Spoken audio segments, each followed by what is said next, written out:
following show contains adult content. It's not our intent to offend anyone, but we want to inform you that if you are a child under the age of 18 or get offended easily, this next show may not be for you.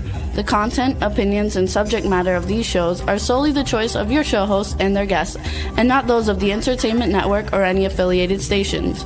Any comments or inquiries should be directed to those show hosts. Thank you for listening.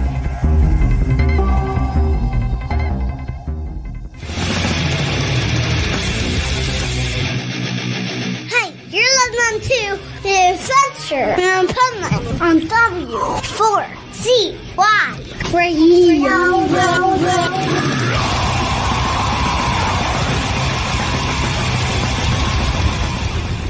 Wake up, America!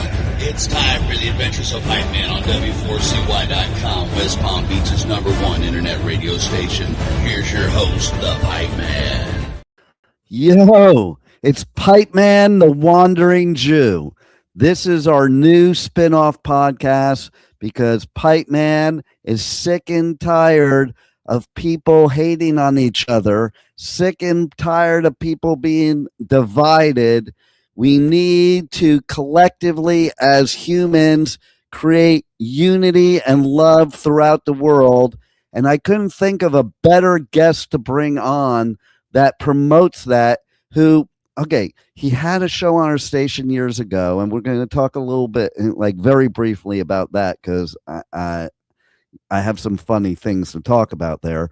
But oh my God, he has captured my heart by going to Israel in the middle of chaos to help the Israelis and the Jews and the fire department and first responders over there in Israel, because they're pretty busy right now.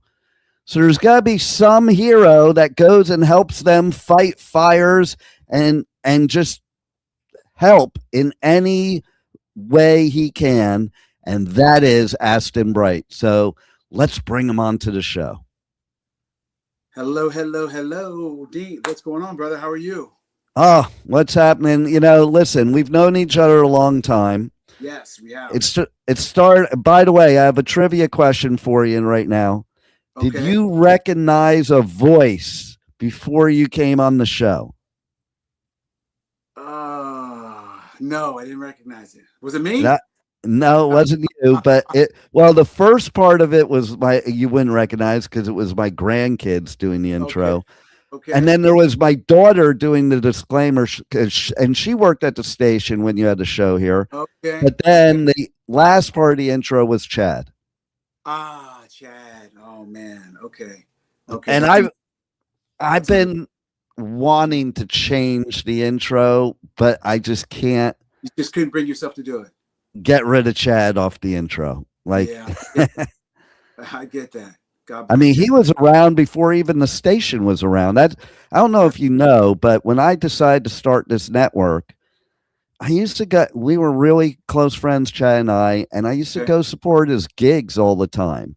And I looked at him, and he would literally be playing guitar, singing, and messing with the mixer board the whole performance. And I'm like, that's who I need as my engineer in my station.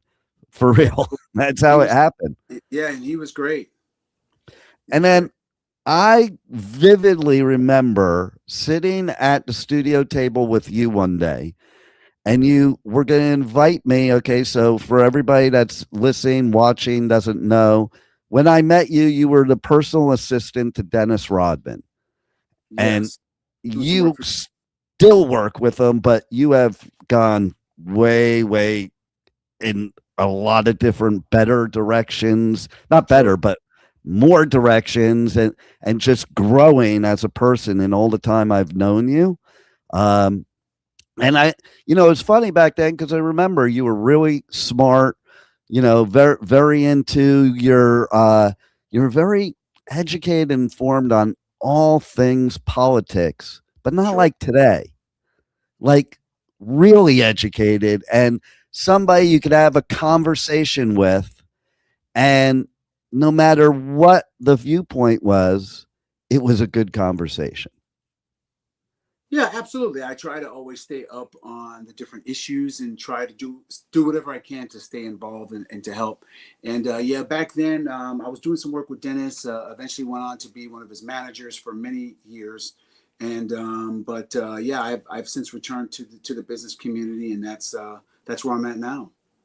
Yeah, and before we get on to the meat and potatoes here, I am gonna say one thing that I remember vividly sitting at that studio table is you invited me to go to one of the Rodman parties, Okay. but you warned me. And at the time, I was raising my kids, and you warned me. You're like, but you better be prepared that you're going to be gone from like, I don't know, Thursday till Tuesday, and you're not going to be able to sleep. You're not going to be able to sleep. You better be prepared for that. And I think I said something to you like, oh man, before I had kids, I would have been totally down with that, but I can't leave my kids that long. Dennis's parties are legendary. Matter of fact, Lionsgate Films is making a movie about Dennis when he left the playoffs, the NBA Finals, and went to Vegas for 48 hours. So it's going to be called 48 Hours in Vegas. There's a feature film that's coming. Wow, that's Yeah, pretty it's gonna be cool. incredible. It's gonna be And incredible. I understand you guys are also, trying to get his number retired in Chicago, which I am a million percent for. He is the greatest rebounder ever in the NBA, and he deserves it. Yeah, there's I'm pretty sure it's a fan that started this campaign with retire91.com. He created a website, and someone sent it to me the other day, and I actually told Dennis about it, and he loves the idea of having his number retired next to Jordan and Pippen and all the other Chicago greats. So we really appreciate the fan that has created that retire91.com to try to help Dennis get his number retired. And I have a great story about how Dennis got in the Hall of Fame, which we can also maybe touch on as well at some point today. Absolutely, whenever you want. And I do have to say something like, okay, I have to tell everybody, I would vote in a heartbeat if I lived in Plantation, but I am so excited that you are running for council in Plantation because I think we really need more people like you in politics. And because I just think you have so much to offer, and you're such a source of, energy, volunteering, just to me, a hero in that respect. Now, I will say, I have a request. Sure. When you win, okay? Okay. When you win, the parade for your winning has to be a parade of one wheels. I'm actually down with that. You know how much I love riding my one wheel. I actually have no problem doing that. And what's even crazier is I have just recently decided that I'm going to get back into skateboarding. So stay tuned to that. Oh, then we got to do that together. I have three skateboards at home. Okay. I have one that it's in my Jeep outside right now. It's with me at all times. That's my trick board. I just got done with doing Welcome to Rockville in Daytona at the Daytona International Speedway. And I was like, hey, will I lose my media credential if I take my skateboard and I ride the wall? Now, of course, that would have probably been one of the stupidest things I ever did anyway, because that wall is insane, man. Yeah, for sure. But I also have a longboard, and check this out. You'll want to know this. Okay. I have this thing. It's a stick. Yeah, I've seen that kind of can almost like a it's like paddle boarding. Yeah. So I use it to practice paddle boarding on land. Very, very cool. And now my newest edition, which now the newest edition of skateboard also combines politics into it, by the way. Okay. Go figure that out. And I'll tell you in a second. But it's a surf skate, which is the newest thing. The trucks are very different. They're made so that when there's no waves, like here in Florida, and you're a surfer, you can surf on your skateboard. That's why it's called a surf skate, because you don't kick, you pump just like you're on a wave, and that gets it going. Gotta check it out. It's pretty wild. And like, it's funny, I've been skateboarding all my life, and when I got this thing, like, I never wear pads, I never wear a helmet. I called up my daughter. I'm like, yeah, I think maybe it's time I get a helmet and pads because this thing is insane. Like I ate crap, okay, and I don't eat crap on my skateboard. It was pretty. So I like it because it's a new challenge, okay. But here's what's funny. I did some research and I bought it from the best surf skate company in the world. Like Carver is pretty popular here in the US, but there's one called Yowie and they're out of Spain. And I bought it. Okay. And I got a factual experience to dispel all myths about tariffs because I bought this thing.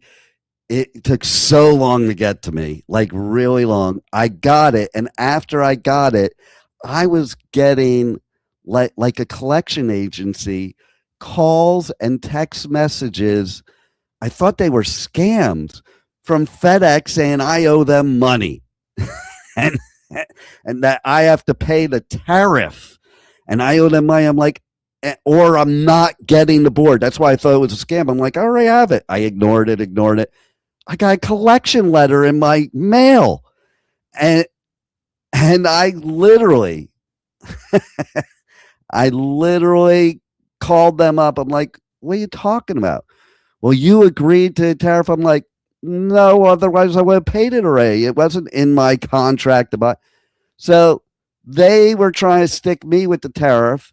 The country wasn't paying it. The company wasn't paying it.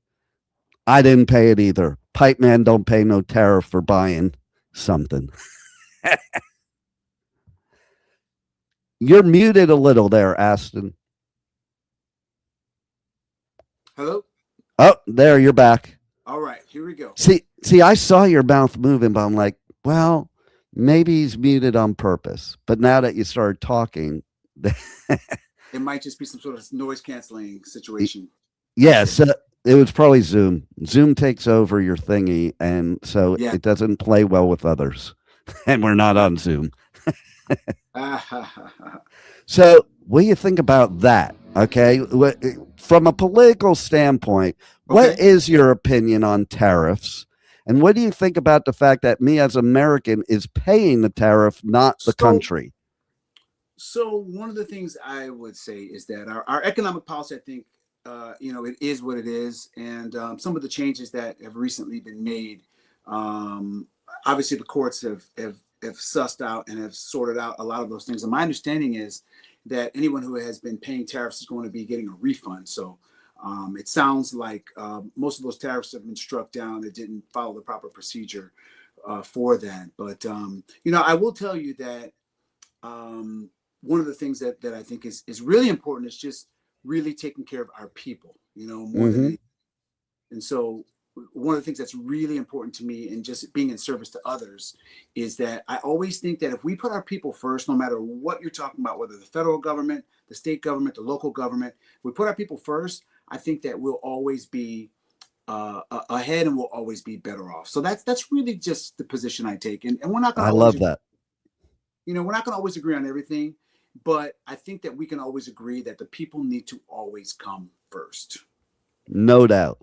And I'll tell you what I did. I did the total American thing. I called up FedEx. I told them I'm not paying it. Charge the country. and they gave me, they did give me an email. So they said if I email them and said that in an email, I wouldn't have to pay. Wow. And so that's what I did. And then he told me the email address and I started laughing.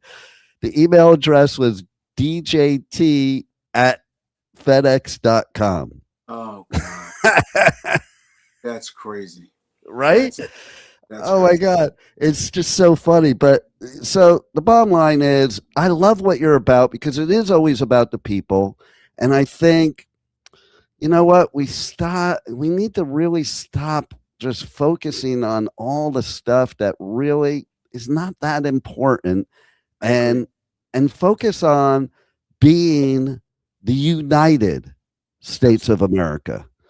There's a lot of there's a lot of division, mostly on partisan lines. And one of the things I really believe is important is that we don't have to agree on everything to be able to be a community. Right. And we're not going to agree on everything. I think that's important to remember. Things have become so hyper partisan now that it's like, oh, this side versus that side. And I don't think it needs to be like that. Because one of the things and as a person who's traveled to 30 different countries, I can tell you that one of the things that has kept America together is whether you're on the left, right, center, or different, we probably agree on like 75 to 80% of things. And then there's that 15, 20%, maybe where there's some disagreement.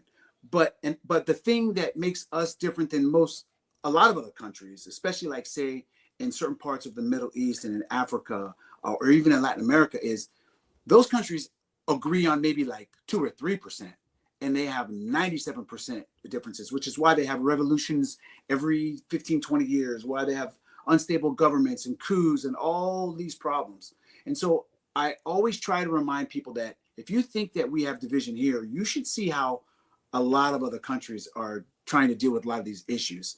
And it is like kindergarten compared to some things going on in the Middle East and in Africa and in Latin America and in other parts of the world. So we have a really good thing here. And one of the things I think that I'd like to do is to try to help us to keep this thing going and to make things better and stronger.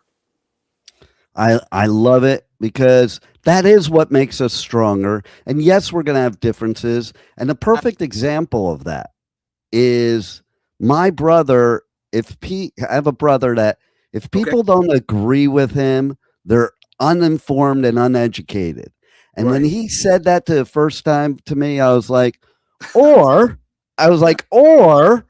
maybe they just grew up at a different place than you did. Maybe they have a different career than you do. Maybe they have a different upbringing than you do. Maybe there's I could give you a million variables of maybe. So maybe you should find out why people vote the way they do or believe the way they do before criticizing them, because maybe they have good reasons for it.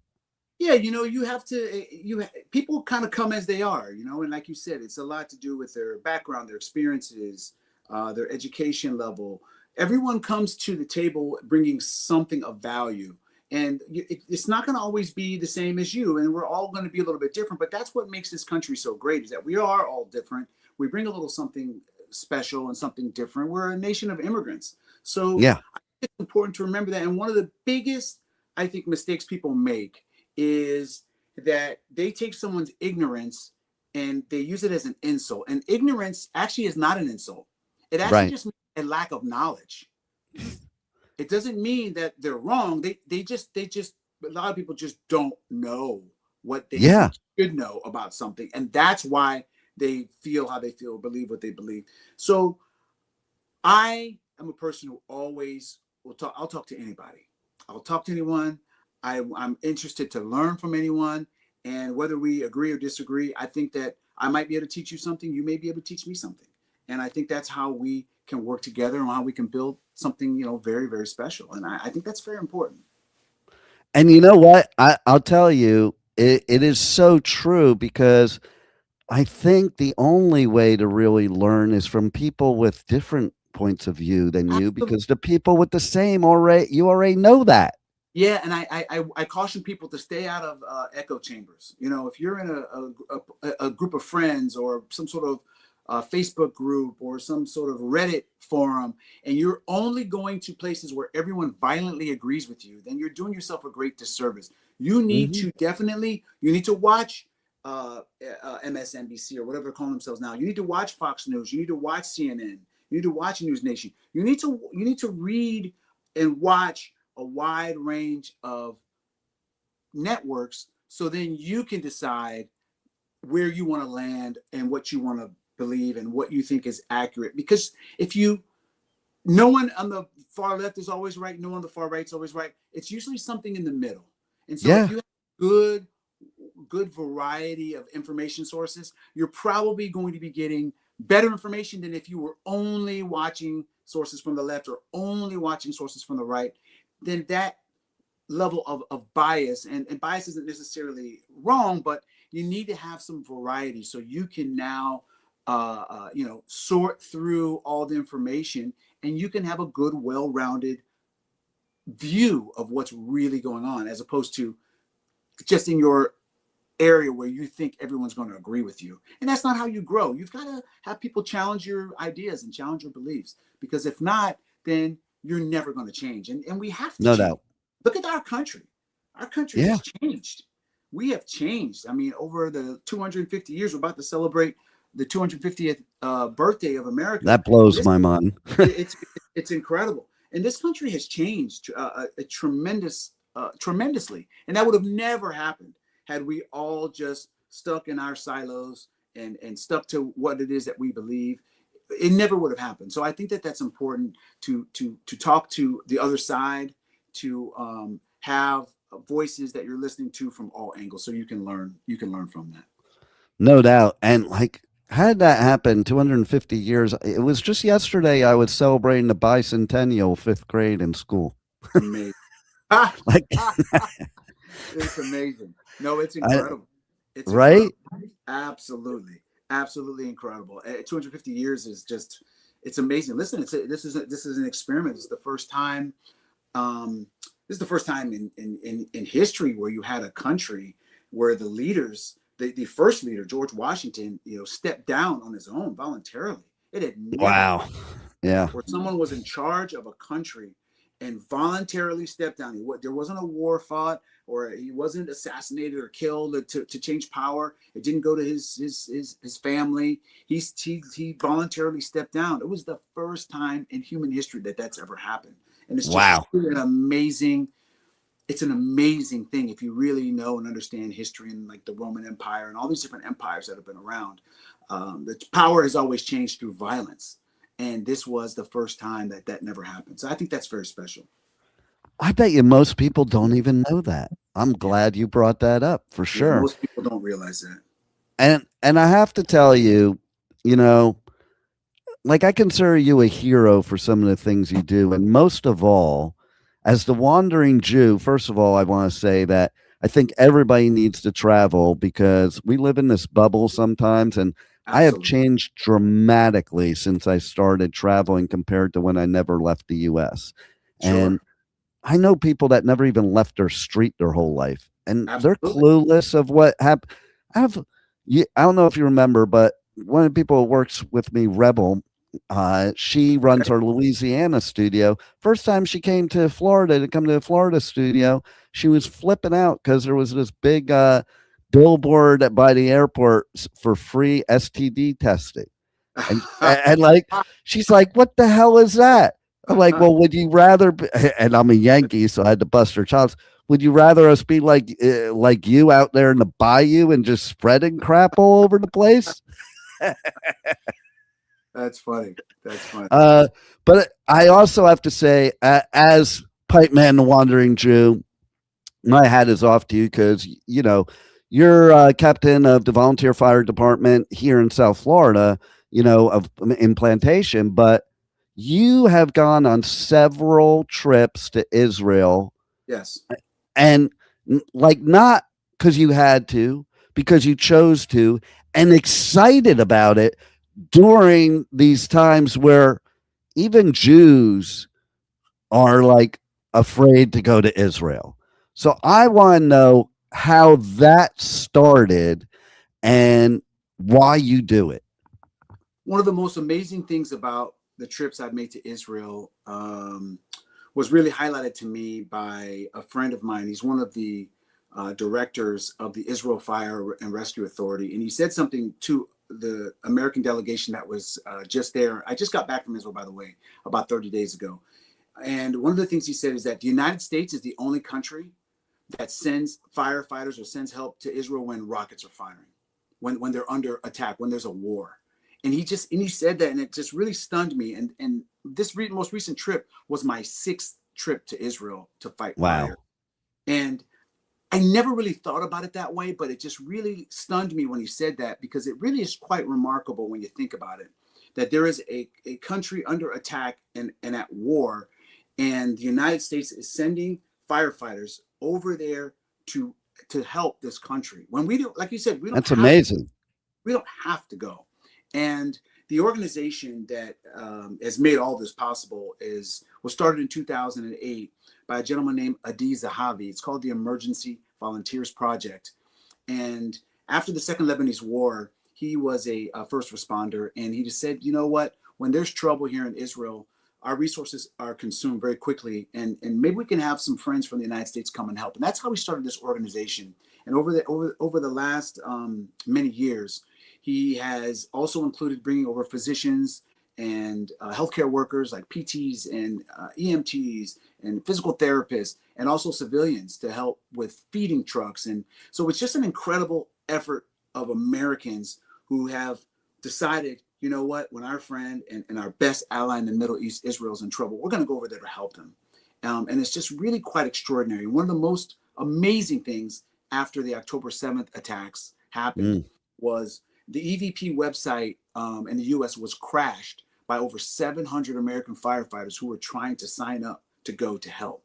Wow. And it's just really extraordinary. And I like to share that because a lot of people, especially Israelis and Jews, they feel very alone right now. And I share that just so they can know and understand how much support that they really do have, not only here in the United States, but around the world. I love it because, okay, so first of all, when the last Iran conflict happened, Israel-Iran conflict, my son's in the military and he was there with his unit, fighting on the side of Israel. But what was even better, which made me so proud, was his unit was, going to leave, and he requested that he stay behind and fight with the IDF. Wow, that's amazing. And he was the last one of his whole unit that ever came back, but he stayed there, and he told me he wanted to fight for the mother country.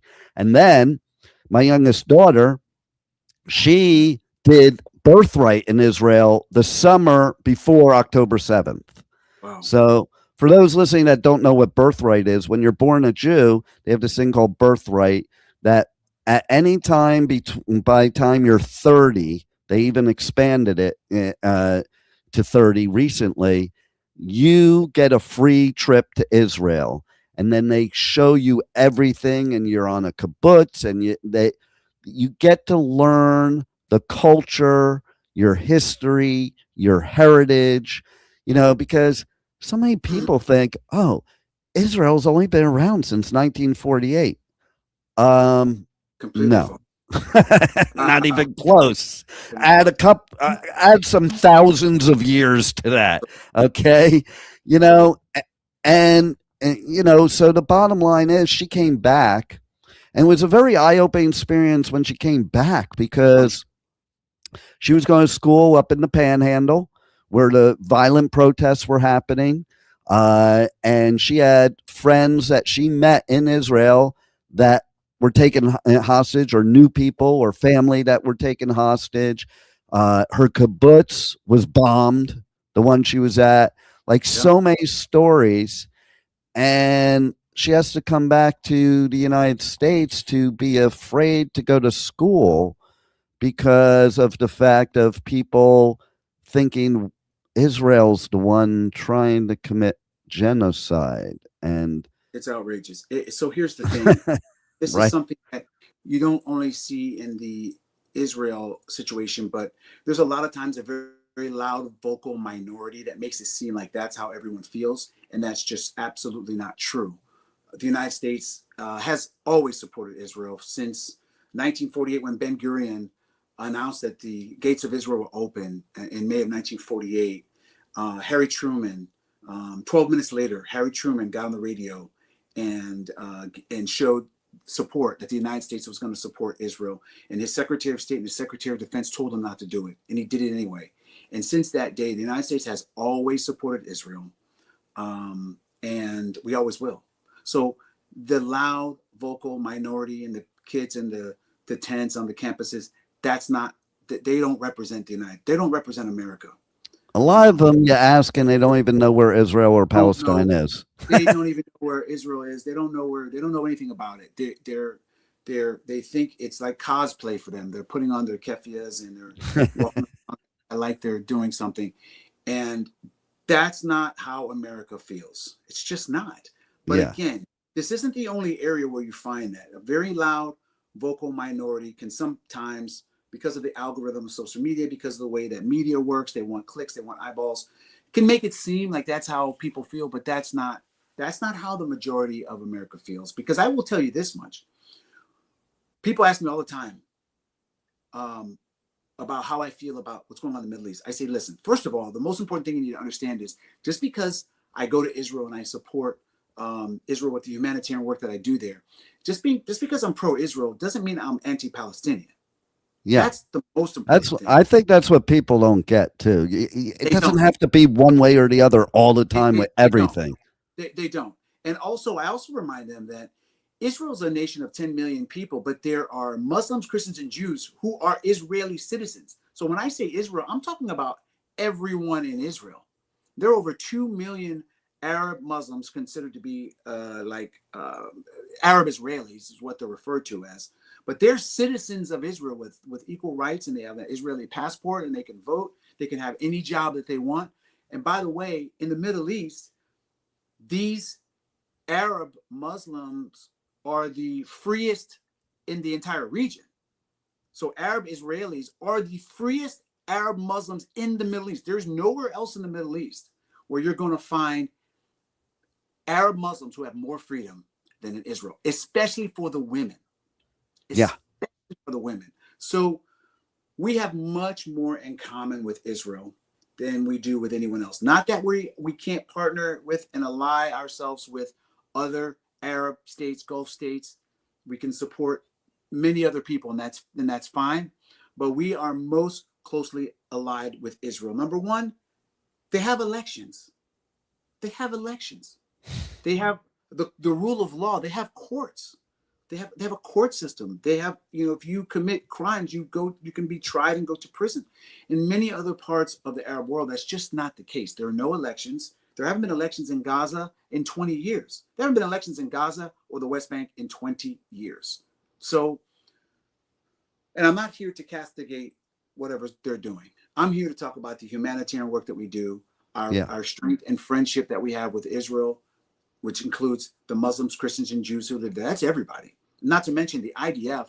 I have a friend who's a major in the IDF, and he said something to me that I never really thought about. But the IDF is the Israel Defense Forces.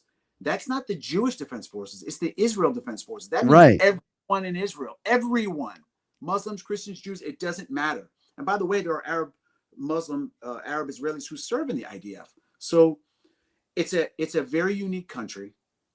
It's a very diverse country. If you ever go there, there are a lot of Ethiopian Jews who are there. There are Jews, Sephardic Jews, who are descendants of the 800,000 Jews who were expelled from the Arab countries in 1948. There were almost 1 million Jews kicked out of Iran, Iraq, Egypt, Morocco, North Africa, Syria, Lebanon. There were almost 1 million Jews that were kicked out of their homelands, and they all ended up in Israel in 1948. So you have a rainbow of people. So they always are like, oh, Israel's this, white colonizers. I'm like, have you ever been to Israel? There's a lot of different. There's not that many white people in Israel. That's what I was about to say. I'm like, listen, I would stick out like a sore thumb in Israel. You would be the odd man out in Israel. So it's a very diverse place. They have all religions can practice there, and that can't always be said at some of their neighbors. So. And then at the end of the day, it's a very tough neighborhood, and they have been in many, many wars, none of which they have started. They only have fought defensive wars. They're in a really tough neighborhood, and sometimes, unfortunately, they gotta kick a little ass sometimes, and that's just the nature of the beast. And I'm a person who doesn't like war. I'm a humanitarian, and I wish for peace in the Middle East, and by my trips to Israel, working as a firefighter there, volunteering with the Israel Fire and Rescue Service, is my way of trying to help to maintain the peace there for everyone who lives there. And I believe that the children in Israel should have peace and safety, and I believe the Palestinian children should have peace and safety as well. So, like you said, it's not a binary choice. I can hope for peace for the Israelis, and I can hope for peace for the Palestinians. And I'm going to show some pictures in a second that I want us to I'm going to have you kind of describe the pictures. But what you just said is why I consider you a hero. Okay. Because to me, everything you do is about the human race, not Absolutely. any particular race, not any Absolutely. particular political thing. Because listen, you know what? People, you cannot like the politicians of Israel. That doesn't mean hate all Israelis.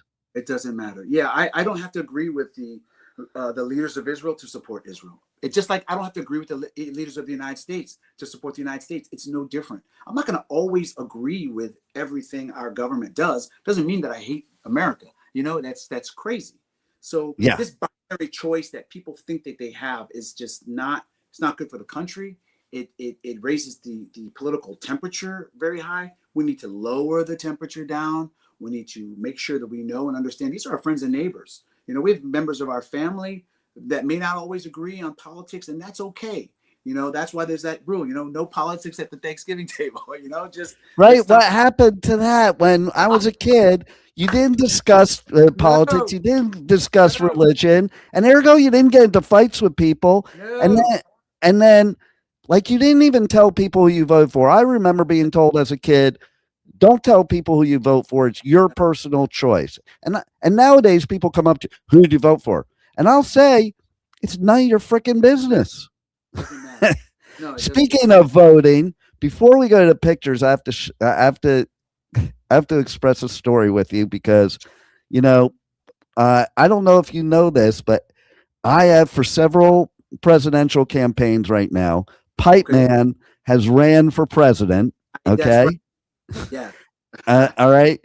And first, I want Juan to play our audio commercial of my presidential ad, and I want you to hear it. Okay. And then I'm going to tell you what happened in 2016. Roll it, Juan. Hey folks, this is Bill Clinton. I listen to W4CY.com. And just remember, I did not have sexual relations with that woman. Bring back the good old days, and I will have sexual relations with that woman. Vote Pipeman for Prez. Now, there's a reason I was playing that for you, because what you're talking about, what happens on social media and everything else, Sure. you know, I think we need more people like you that really, really dig in and know your stuff, because in 2016, I had 6 people that were listeners of my show vote for me for president. Oh my gosh, that's amazing. You got 6 I, votes. I have a joke. It was a joke. You got 6 votes. That's pretty good. I know. So I can now say that I got 6 votes for president of the United States of America. God help us all if I get more votes, okay? But everybody definitely needs to vote for you that's in Plantation for council, because I think you're going to make amazing changes and do amazing things, because you're all about helping, and that's what public service is. You know, in the best example of freedom is that everybody gets to decide, you know, what they want to do and who they want to support. You know, that's the ultimate idea of freedom. And I truly believe, as I said at the open of the show, that we've got to put our people first. And one of the things I'm really leaning into is that our residents come first. We're going to take care of our people. We're going to make things more affordable. We're going to make it easier to get things done in the city. We're going to tackle the traffic nightmares. Plantation is booming right now. There was a time just a few years ago, we had tower cranes all over Plantation. We're building, expanding. We're in the center part of the county, of Broward County. So tens of thousands of cars pass through to get to Sunrise and to Oakland Park and to Tamarack coming from 595. So we have a lot of pass-through traffic that comes through here. And it's just a very vibrant city, which is also why I think one of the most important things I can talk about is public safety, police and fire. So we got to make sure the police department and fire department have everything that they need. So these are some of the things that I'm running on, and I'm really just asking for the voters in Plantation to support me, and I'm gonna keep doing the incredible work that our Plantation City Council and our mayor has been doing, and I'm really looking forward to having that opportunity. And everybody, whether you're in Plantation or not, if you agree with me that Aston is definitely a hero and worth doing public service for us, go to astonbright.com, donate, help out, because as you can tell, this is a man of the people. This is not a man of a party. It is a man of the people. Thank you. I really do appreciate that. Yes, anyone who would like to support me or learn a little bit more about me, they can go to astonbright.com, where they can make a donation. You have to be a U.S. citizen or a green card resident. If you are a green card resident, you can still make a donation. And yeah, it's just been, I always love having an opportunity to share my story and to talk about the Emergency Volunteers Project and the amazing volunteers that we have. And by the way, the last time I went to Israel, which, as I said, I just got back about 30 days ago, we had firefighters from California, New York, Maryland, Michigan, Florida, Texas, and Alaska. So Wow. we had firefighters from all over the country taking time off of work, leaving their families, and going into a war zone.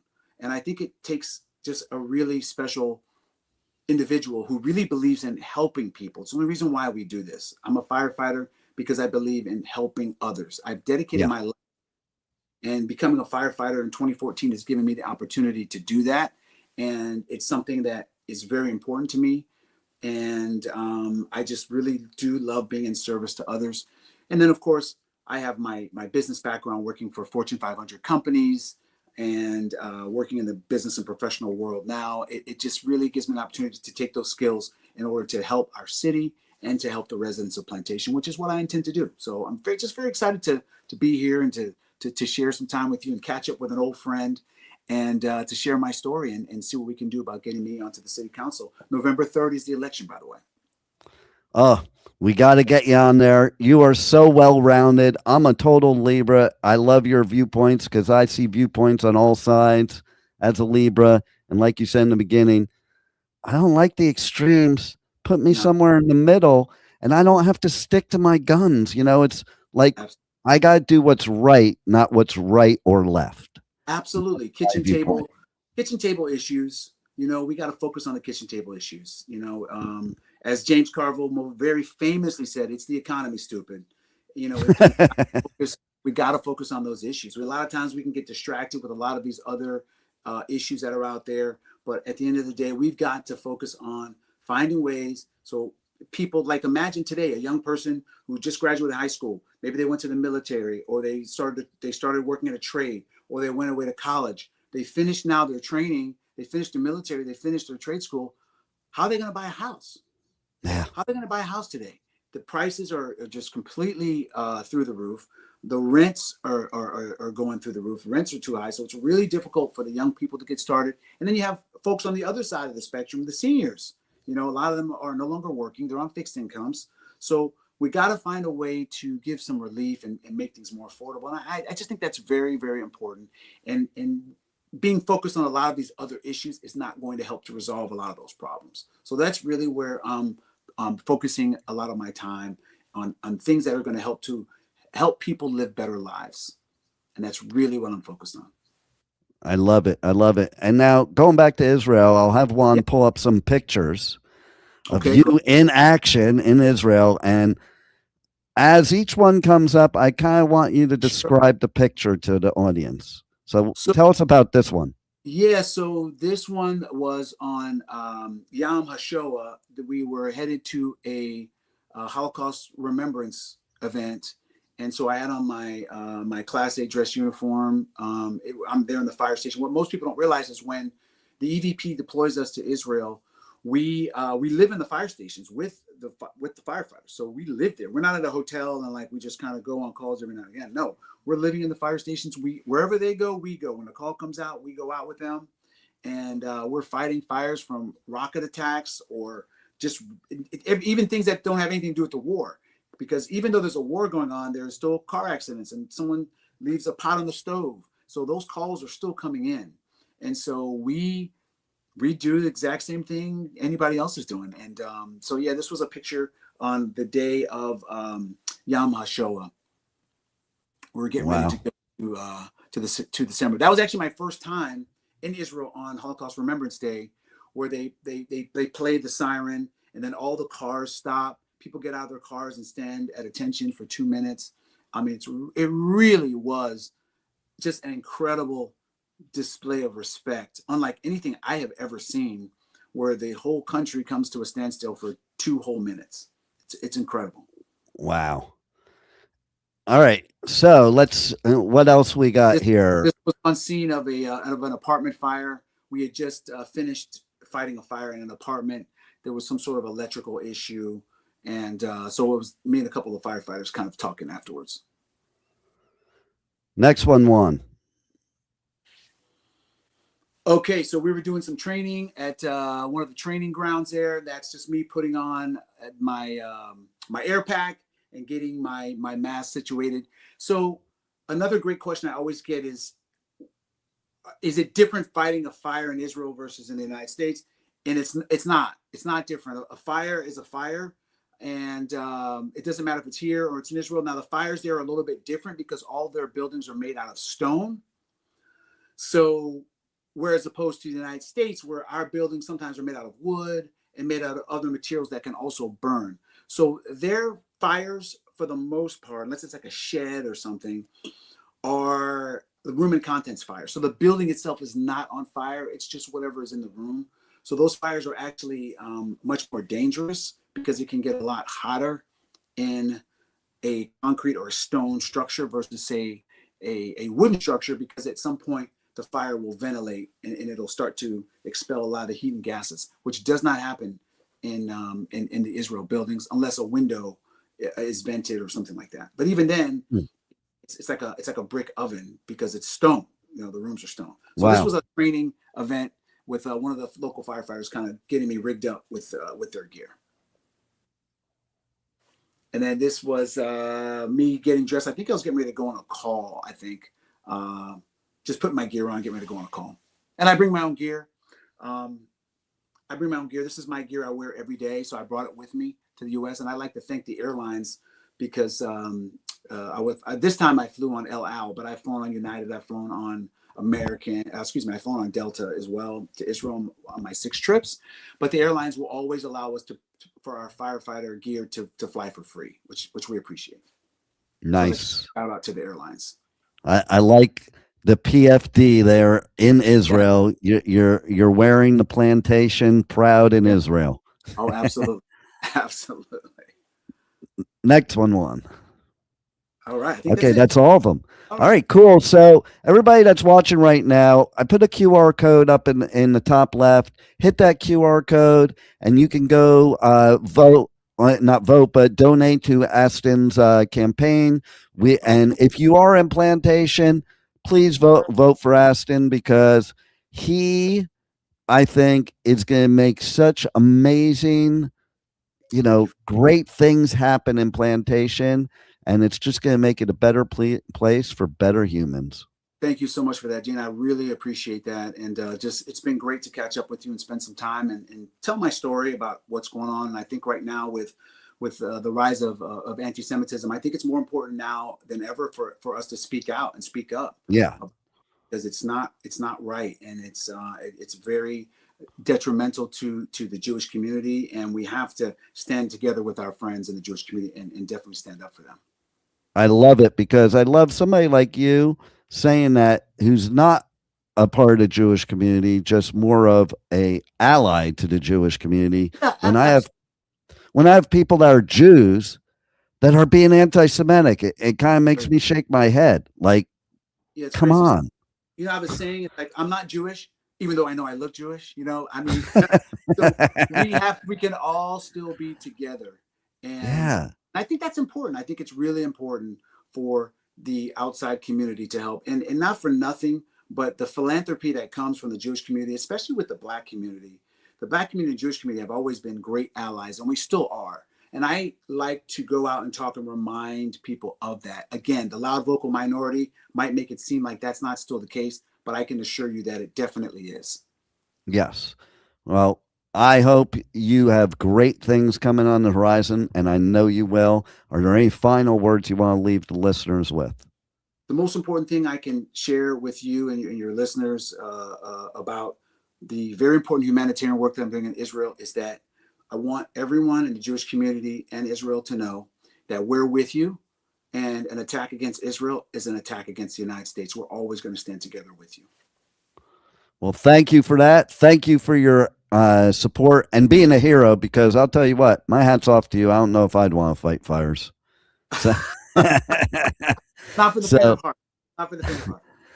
no doubt. And you certainly aren't either. And so thank you for all your service to Thank you. everybody around the world. That's what I say. Thank you, Pipeman. I really appreciate it. It's great to see you again and great to catch up, brother.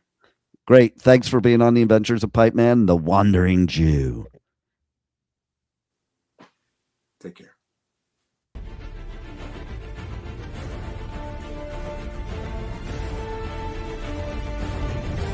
Thank you for listening to the Adventures of Pipeman on W4CY Radio.